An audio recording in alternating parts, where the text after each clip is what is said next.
Você já parou para pensar em como algumas ideias econômicas parecem inquestionáveis, quase como dogmas? Aquelas frases que você ouve repetidas vezes, seja na escola, na mídia ou até mesmo em discursos políticos, e que acabam moldando sua visão de mundo. Pois bem, muitas dessas ideias são convenientemente plantadas e repetidas por aqueles que têm muito a ganhar com a sua ignorância sobre economia. Hoje, baseado no icônico livro Fatos e Falácias da Economia, de Thomas Sowell, vamos desmascarar as 5 maiores mentiras que te contaram sobre economia. E prepare-se, dessas mentiras não apenas moldam o debate público, mas também têm impactos profundos no seu bolso, na sua liberdade e no futuro da sociedade em que você vive. A primeira grande mentira que nos contam é esta: o governo precisa intervir para proteger a economia do caos do mercado. Talvez você já tenha ouvido isso sendo dito de várias formas, e que o mercado é uma espécie de monstro indomável, uma força descontrolada que, se deixada sozinha, levará a sociedade ao colapso. Mas será que isso é verdade? Será que a economia precisa mesmo do governo para ser o salvo? De acordo com Thomas Sowell, a realidade é muito diferente.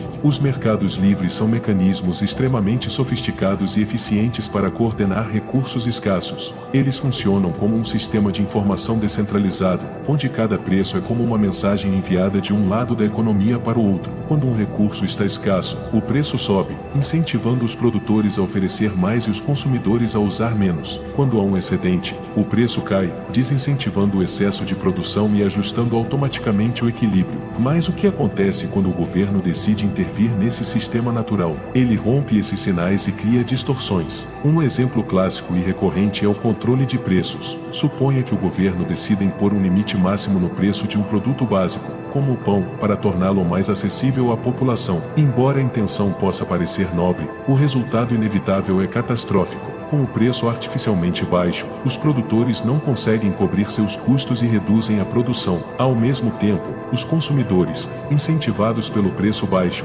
compram mais do que precisam. O resultado? Escassez. E essa escassez, frequentemente, leva ao surgimento de mercados paralelos, o famoso mercado negro, onde os preços acabam sendo muito mais altos do que seriam em um mercado livre. E isso não é apenas teoria. A história está repleta de exemplos de como a intervenção governamental em mercados essenciais acabou criando crises ainda maiores. Na União Soviética, o controle estatal sobre a agricultura levou à escassez crônica de alimentos e à fome em massa. Na Venezuela, a tentativa do governo de manter preços baixos para produtos básicos resultou em prateleiras vazias nos supermercados e uma população desesperada por bens essenciais. Na Argentina, controles cambiais e políticas de subsídio criaram bolhas econômicas insustentáveis que explodiram, deixando milhões na miséria. Mas não são apenas os controles diretos que criam problemas. Pense, por exemplo, na prática da impressão de dinheiro. Quando os governos decidem estimular a economia criando moeda do nada, eles não estão realmente gerando riqueza, estão apenas redistribuindo-a, e não de forma justa. O efeito mais visível dessa prática é a inflação. Quando o governo despeja dinheiro novo na economia, os preços sobem e o poder de compra da sua moeda cai. Quem sofre mais? As pessoas comuns, especialmente as de baixa renda, que não têm acesso a ativos como imóveis ou ouro para se protegerem contra a desvalorização do dinheiro. E aqui está o ponto central que ninguém gosta de admitir: o mercado livre não é perfeito, mas as tentativas do governo de corrigir esses erros muitas vezes criam problemas muito maiores. Por quê? Então, continuamos ouvindo essa ideia de que o governo é indispensável para salvar a economia? A resposta é simples: essa narrativa serve para justificar o aumento do poder estatal e a concentração de decisões econômicas nas mãos de uma elite política e burocrática. E, é claro, isso acontece às custas da liberdade econômica e pessoal de cada cidadão. Então, da próxima vez que alguém te disser que o governo precisa intervir ou para salvar o mercado, pergunte-se: salvar de quem? O governo realmente está protegendo você ou está protegendo seus próprios interesses? A segunda mentira. Agora que já começamos a entender como a intervenção estatal no mercado pode causar distorções, vamos analisar a segunda grande mentira que nos contam sobre a economia: os impostos são necessários para financiar o bem-estar social. Essa falácia é uma das mais perniciosas gananciosas porque apela ao instinto moral de querer ajudar os outros. Afinal, quem não quer um sistema de saúde eficiente, educação de qualidade e segurança social para aqueles que precisam? O problema é que essa crença simplifica demais uma questão complexa e, mais importante, ignora o impacto devastador dos impostos na economia e no bem-estar das pessoas. Em primeiro lugar, precisamos entender o que são os impostos. Eles são, nada mais nada menos, que uma força de coerção do governo sobre a renda e os bens das pessoas. O governo cobra esses impostos à força, sem perguntar se você está disposto a contribuir ou se você acredita que seu dinheiro será bem gasto. E aqui está o truque: o governo não cria riqueza, ele apenas redistribui. Ou seja,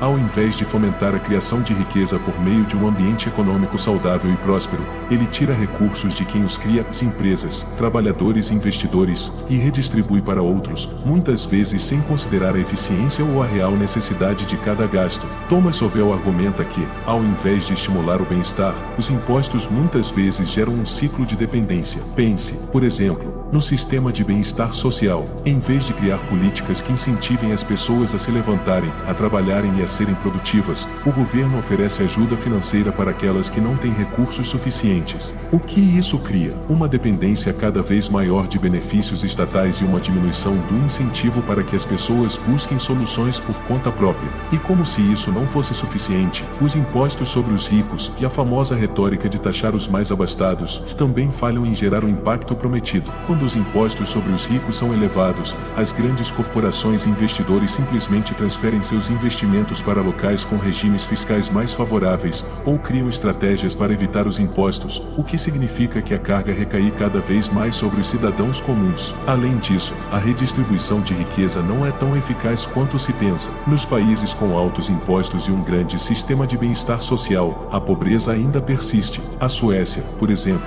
é frequentemente apontada como um modelo de sucesso, mas o que muitos não percebem é que ela tem uma economia de mercado altamente competitiva e uma forte base industrial que gera os recursos necessários para sustentar o seu estado de bem-estar social. Ou seja, sem uma economia de mercado próspera, não há como o governo redistribuir a riqueza sem destruir a base sobre a qual essa riqueza é gerada. O dinheiro retirado dos contribuintes e redistribuído para programas sociais muitas vezes é mal administrado, desperdiçado e, em última instância, não resolve os problemas que promete solucionar. E se os impostos são necessários para o bem-estar, como alegam os defensores desse sistema? Por que o governo nunca é transparente sobre a maneira como os recursos são utilizados? E por que, mesmo com tanto dinheiro sendo coletado, os problemas sociais, como pobreza, desemprego e violência, continuam sem solução? Isso leva à conclusão óbvia de que, no final das contas, os impostos não são uma solução, mas sim um fardo que enfraquece a capacidade da economia de crescer e prosperar. O que realmente precisamos é de um sistema que permita mais liberdade econômica, menor intervenção estatal e, consequentemente,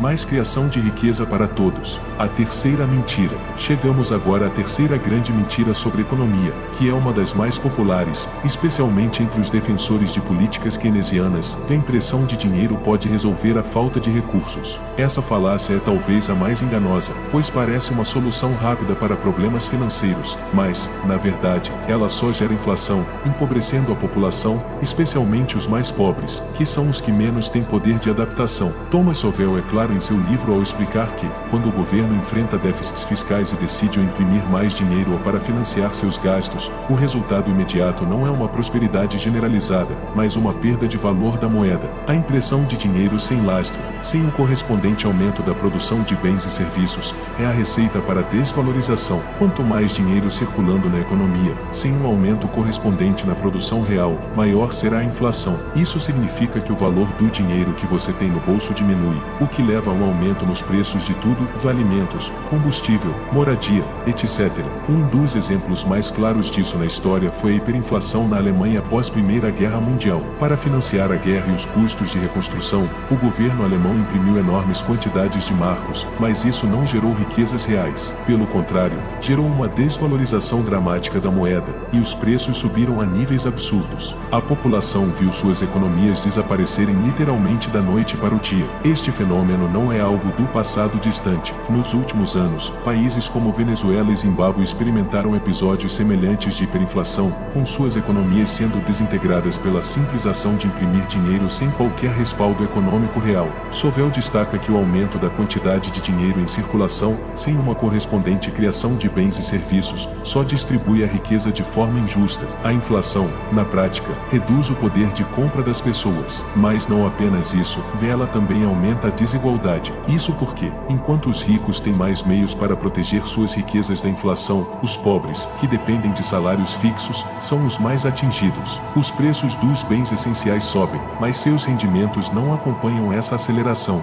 O resultado é que o dinheiro que antes poderia garantir um padrão de vida razoável agora mal cobre as necessidades básicas. Além disso, a impressão de dinheiro sem controle gera insegurança econômica. A confiança na moeda de um país é a base de seu sistema financeiro. Quando o governo abusa da impressão de dinheiro, elimina essa confiança. E sem confiança, as pessoas perdem o incentivo de economizar ou investir na moeda nacional. Como consequência, os investidores estrangeiros se afastam, as taxas de juros aumentam, e o país entra em um ciclo vicioso de declínio econômico. A solução para esse problema, segundo Sowell, não está em mais inflação ou mais intervenção estatal. Ao contrário, a chave está na restauração da confiança na moeda. Para isso, é necessário que a economia seja gerida de forma responsável, com controle da impressão de dinheiro e, principalmente, com o fortalecimento de uma economia real, onde o aumento da produção é acompanhado pela expansão da moeda. Dessa forma, o crescimento é sustentável e o poder de compra das pessoas permanece estável. Finalizando, essas três mentiras que Sowell nos mostra têm uma consequência direta sobre como entendemos o funcionamento da economia e as políticas econômicas em vigor. O combate à ignorância econômica,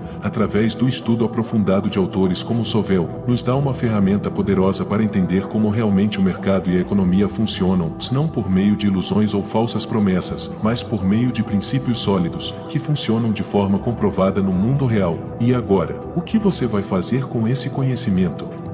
E se você quiser mudar completamente sua vida, aprendendo como criar um canal do YouTube que nem o meu, passo a passo completo, com segredos nunca antes vistos, clique no link da descrição. Eu te espero nessa jornada.